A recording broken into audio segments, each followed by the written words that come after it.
मैं उनका तहे दिल से शुक्रिया अदा करता हूँ कि उन्होंने आसिफ शेख रशीद साहब के काम को देखते हुए उनका यहाँ पर इस्तकबाल रखा है। और बड़ी खुशी की बात हो रही है कि मैं पहली मर्तबा उर्दू घर के अंदर खड़े रहकर जो अपनी बात कर रहा हूँ, और ये बहुत अच्छे प्रोग्राम के लिए बात कर रहा हूँ। अल्हम्दुलिल्लाह बड़ी खुशी की और एक एजाज़ की बात है मेरे लिए कि मेरे अपने ही भाई शेख आसिफ साहब ने ये उर्दू घर को तामीर किया है। और पहला ही काम में इतने ज़बरदस्त जो आप लोगों ने अभी मेरे को सर ने बताया कि 12 पेज आपके निकल चुके हैं, तो मैं आपको इसलिए भी आपको बहुत बहुत मुबारकबाद पेश करता हूँ।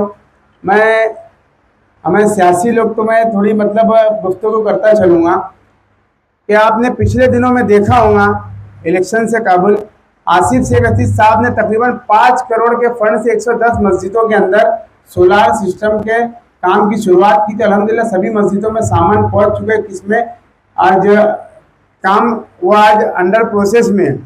तो ये काम करने में बहुत बड़ी मेहनत लगती है, और जिस तरीके से इरफान इंजीनियर सर और जितने भी जिम्मेदारान हैं, मैं फर्दन सबके नाम तो नहीं ले सकता हूँ, तो मैं सबको बहुत ही मुबारकबाद पेश करता हूँ कि मालेगांव शहर के अंदर नौजवानों में जो उन्होंने एक हौसला डालने का काम किया है और उनको जो ट्रेनिंग दे रहे हैं मालेगांव शहर के अंदर, एक कदम आगे बढ़कर जो सोलार के अंदर लोगों की रहनुमाई कर रहे हैं, मैं इनको हमारी जानिब से और जनाब आसिफ शेख रशीद साहब की जानिब से मुबारकबाद पेश करता हूँ। आसिफ शेख रशीद साहब कुछ अपनी मसरूफियात की वजह यहाँ पर नहीं आ पाए, तो इसके लिए नुमाइंदगी के लिए मुझे भेजा है। और आप सभी का मैं बहुत बहुत शुक्रिया अदा करता हूँ क्या आप सब ने जिस तरीके से इस प्रोग्राम को सजाया और कामयाब किया।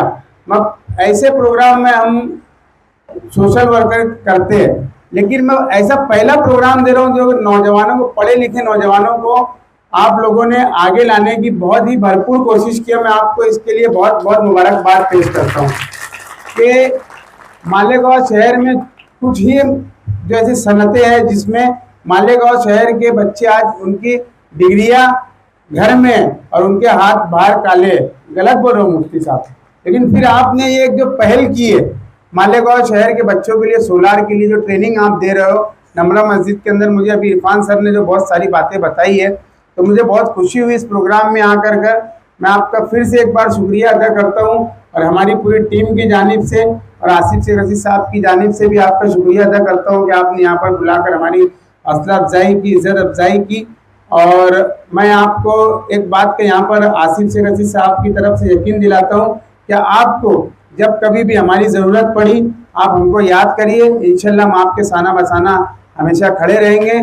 जहाँ भी सरकार में बोलो या शासन प्रशासन में जहाँ भी ज़रूरत आपको हमारी पड़ती है, तो हमारी पूरी टीम और आसिफ शेख रशीद साहब आपके साना बसाना खड़े हैं। शुक्रिया, अस्सलाम वालेकुम। मैं रब के शुक्र अदा करता हूँ, और रब के शुक्र के बाद मीडिया का बहुत बहुत शुक्रगुजार हूँ तो उन लोगों ने अपना कीमती वक्त दिया, हम लोगों के साथ ज्वाइन हुए और तमाम तलबा का हौसला बढ़ाया।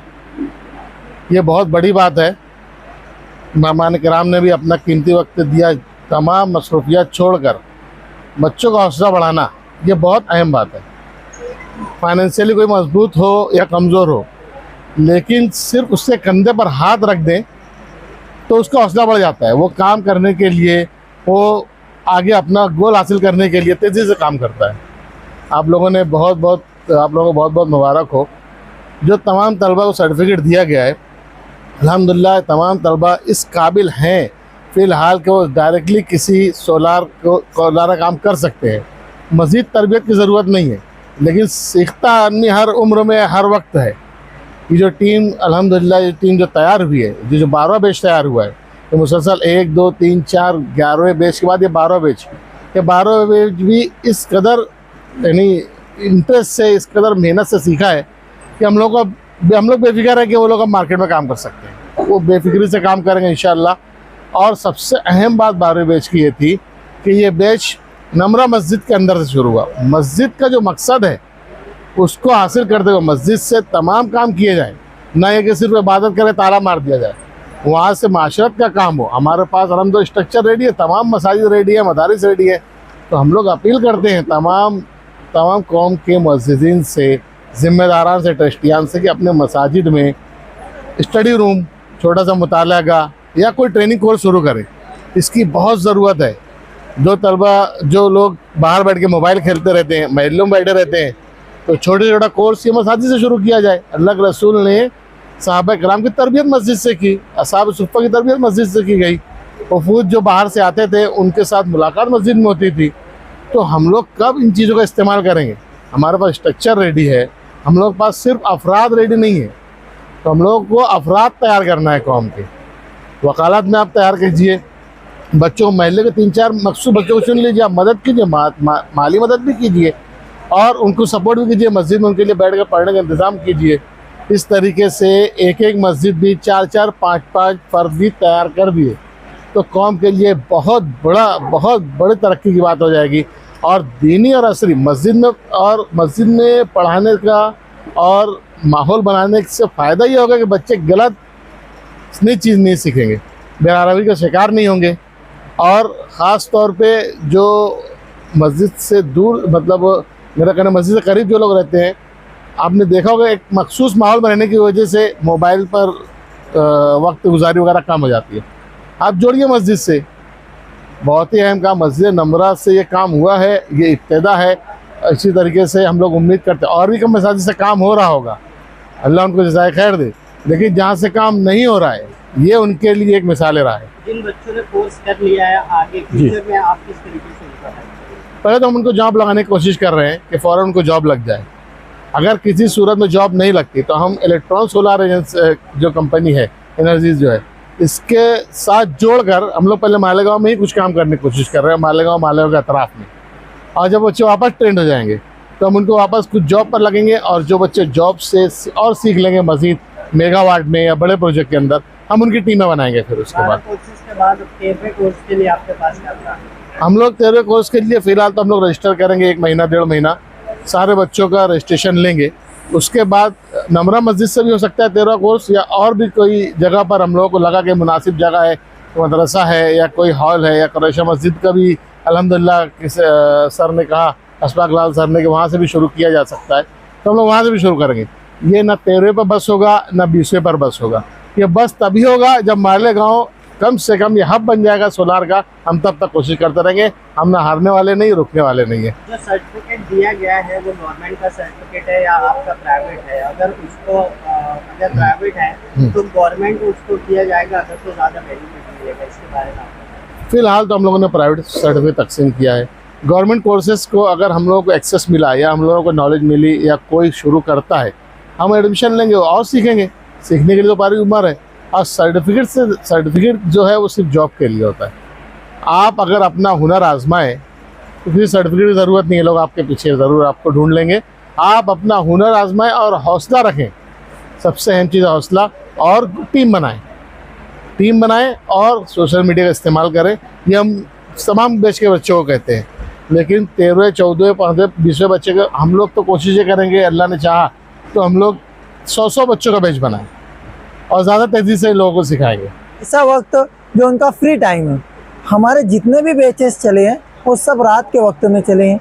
नमरा मस्जिद का भी जो बैच चला है वो इशा बाद शुरू होता था और 1 घंटे की क्लास रहती थी और वो 1 महीने का कोर्स था। इससे पहले भी बहुत सारे बैचेस हुए, कोई 15 दिन का था, कोई 3 दिन का भी था, कोई 1 महीने का था, ऐसे अलग अलग बैचेस हुए। एक कोर्स हमने स्पेशली सिर्फ इलेक्ट्रीशियन का स्पेशली कोर्स भी रखा था, उसमें बहुत सारे इलेक्ट्रीशियन भी आए थे और उनको भी बहुत ज़्यादा फ़ायदा मिला था इसमें। तो हमारी कोशिश ये है कि जो हुनर है वो लोगों को आम किया जाए, बताया जाए। और जो सोलार फील्ड है ये इसमें लोग आगे बढ़ें, क्योंकि ये जो है एक हुनर ही नहीं बल्कि एक माहौलियात को बचाने का एक सिस्टम भी है, माहौलियात को बचाने का एक निज़ाम भी है। क्योंकि हम लोग जो इलेक्ट्रिसिटी इस्तेमाल करते हैं, ये अभी जो ज़्यादातर इस्तेमाल हो रहा है, इलेक्ट्रिसिटी जो इस्तेमाल हो रहा है थर्मल पावर से बन रहा है। थर्मल पावर प्लांट से हमारी बिजली आ रही है और ये ताफुन का, फ़िज़ा को आलूदा होने का ज़रिया बनती है। तो हम लोग ग्रीन एंड क्लीन एनर्जी की तरफ राग़िब हों, उस तरफ कन्वर्ट हों।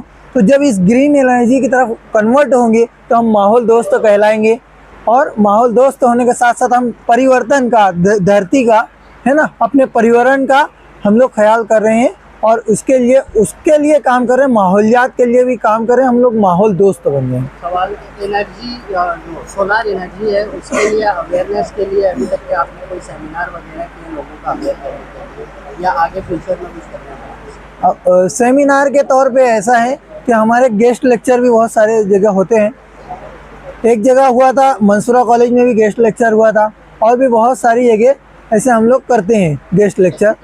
और अवेयरनेस के लिए तो यही है, कोर्स ही हमारा अवेयरनेस का बुनियाद है कि हम लोग कोर्स के ज़रिए ही लोगों में अवामी बेदारी पैदा करना चाहते हैं कि लोग सिर्फ कोर्स ना सीखें बल्कि इसमें माहौलियात के ताल्लुक से भी अपना जहन साफ रखें। बच्चे फारिग हो गए हैं अच्छा, हाँ उनके लिए आपने भी ऐसा प्लान किया है जिसमें आपका नासिक अच्छा कम्युनिकेशन जारी है, हाँ उनको जॉब लगाने अच्छा अल्हम्दुलिल्लाह, अच्छा सवाल है कि जो बच्चे यहाँ से सीख के गए हैं उनको कोई फ़ायदा हुआ, कोई जॉब मिला कि नहीं मिला।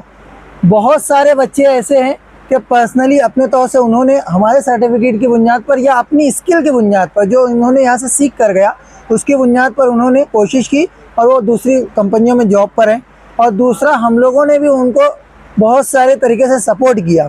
अभी एक बंदा है समीर नाम का, वो लूम चलाता था, मालेगांव शहर का ही है, पहले लूम चलाता था, बदली देकर क्लास अटेंड करता था और क्लास अटेंड किया, उसके बाद साइट पर भी आया और उसके बाद आज जो है पैठन, जो औरंगाबाद के करीब में गांव है पैठन, वहाँ पे 5 मेगावाट की साइट का सुपरवाइज़र है, वो साइट इंजीनियर है, उसके अंडर में 30 बच्चे काम कर रहे हैं अल्हम्दुलिल्लाह। तो ऐसे बहुत सारे बच्चे हैं, नासिक है, पूना है, शिरडी है, बहुत सारी जगह लोग गए हैं और रोज़गार से जुड़े भी हैं और आगे भी हम लोग कोशिश करते रहते हैं। और मुझे अभी कल के दिन एक कॉल आया जो कि अपने करीब में ही जाजूवाड़ी के आसपास कहीं एक प्रोजेक्ट चालू है, उसकी डिटेल्स अभी पूरी आई नहीं है, तो इसके लिए अभी तलबा में उसका ऐलान नहीं किया गया। तो वो अगर उसमें रिक्वायरमेंट आएगी मेगावाट के प्लांट में, तो यही तलबा अपने जाएंगे वहाँ पर और काम करेंगे और उनको रोज़गार अच्छा मिलेगा इंशाल्लाह।